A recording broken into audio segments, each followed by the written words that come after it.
I don't see players talking about skilling offhands too often, despite these items being incredibly useful, so in this video we're going to highlight skilling offhands and what you can use them for. Whenever you're ready, grab your cup of tea, sit back, relax, and enjoy. If you like my Runescape content, don't forget to subscribe. Let's get started. Skilling offhands were first announced at RuneFest in 2017, but weren't released until two of them were introduced as part of the Orthen dig site back in October 2020. It's worth noting that these two offhands were completely different than what was announced back in 2017, not only in the theme, but they were also supposed to be augmentable, which none of the current skilling offhands are. Currently, we have 4 different skilling offhands in the game, with the exception of the Catalyst Fragment, which isn't exactly a true skilling offhand. Now, 2 of these actually have to be crafted, with the other 2 being a buyable item which you can simply sell back to the Grand Exchange after using. The Artificer's Measure has the most requirements, requiring level 99 crafting, 102 archaeology, which is boostable, 81 mining, and 40 dungeoneering. It also requires the Plague's End quest and the Legacy of Sergei's quest. The reason behind these quest requirements, and also the reason why this takes some time, is because you're going to need to create the Glorious Silver Chain and a bunch of Blessed Molten Glass, 10 to be exact.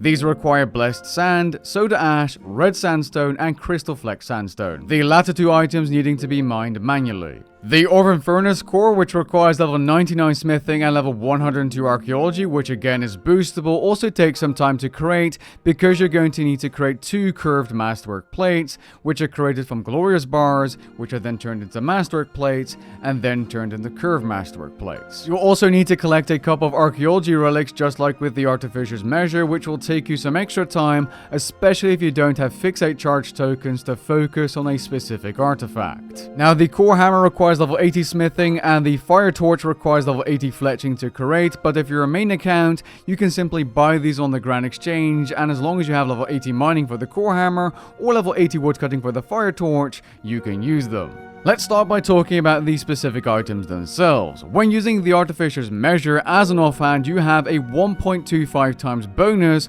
for both the Scroll of Dexterity and the Scroll of Proficiency. If you're either crafting leather items or using construction planks, you now have a higher chance of saving either of those if you're using 3 or more pieces of plank or leather. Every time this effect procs, you'll have a 0.5% experience buff for crafting and construction, which can be stacked all the way up to 5% for 5 minutes, which will refresh every single time it procs. While this will also work when creating flat packs using 3 or more planks on the portable workbench, it doesn't seem to work when constructing refined planks inside Fort Fyrtorch. The Artificer's Measure has a 5% chance to create double urns or crystal flasks when making them, which can be useful for money-making methods. When using the Artificer's Measure at Harps in Elf City, you will pretty much have a permanent version of the Voice of Seren buff, so 20% more experience, and harps are less likely to go out of tune, therefore making it more AFK. This doesn't stack with Voice of Seren, by the way. The Artificer's Measure acts as a gem bag and will still allow you to area loot items from the floor when doing a Slayer task, for example, and can hold up to 100 of a single type. While you are able to own another upgraded gem bag and fill up to 160 gems of each type, once you have a completely full Artificer's Measure, area loot will no longer automatically pick up these gems and put them in your gem bag, and instead put them in your inventory. While the Artificer's Measure does seem to have a chance to speed up progress at corrosive statues, it doesn't seem to affect construction contracts or Fort Fyrtorch construction as of the making of this video. The Orthen Furnace Core benefits both fire making and smithing. Now, when using this item, Superheat form will no longer drain your prayer, much like the upgraded Grace of the Elves. When using the Orthen Furnace Core, the Scroll of Efficiency effect is 25% better, so instead of a 2% chance per bar used in a smithing project to be refunded, you have a 2.5% chance. If you're using either the Pyromaniac or Breakdown perk, whenever these perks proc, you'll get a 5% buff to both fire making and smithing experience for 5 minutes. Instead of spawning Fire Spirits, you'll now spawn Forge Phoenixes, which I believe have the exact same loot, although don't give experience like a Fire Spirit would. Unique to this offhand is that Forge Phoenixes can also spawn when training smithing now. The Orthen Furnace Core, much like the Fyrtorch, which we're going to cover in just a second, is also able to remove sticky fungus instantly during the Croesus boss fight. Like I just said, the Sanna's Fyrtorch has a similar effect to the Orthen Furnace Core for removing sticky fungus during the Croesus fight. The Fyrtorch provides you with a plus 6% success chance when doing woodcutting, which is the equivalent of the Hone 3 perk,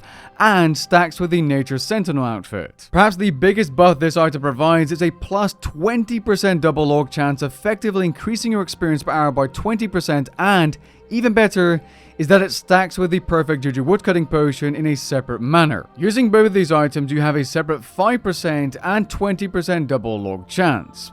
If they happen to occur at the same time, you are able to get triple logs. Now this works on bloodwood trees, and it even works on crystal trees. That's how effective this is.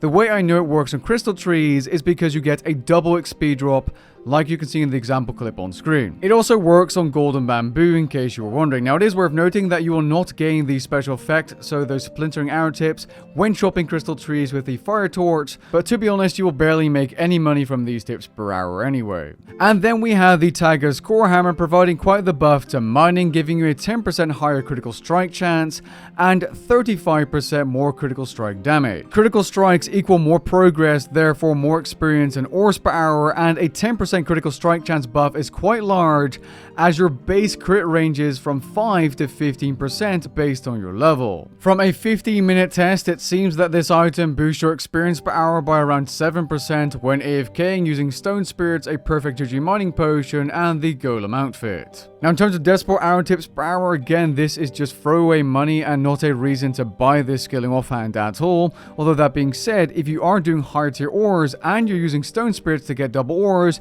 you will get double the amount of arrow tips every time they drop. So a bunch of rapid fire information, but should you actually buy these items? Well, yes, of course. The Croesus ones especially are useful, as you can buy them and simply sell them back once you've completed using them. They don't degrade either, so there's no cost for using these items other than the item depreciating in value, if it even depreciates instead of actually going up in value. As for the Furnace Core and Artificer's Measure, they're probably only going to be worth your time if you're going for 120s, and they require certain 99s anyway. With that being said, I hope you guys enjoyed this video and found it interesting. If you did, leave a like down below and maybe even consider subscribing, and I'll catch you guys in the next one. Peace.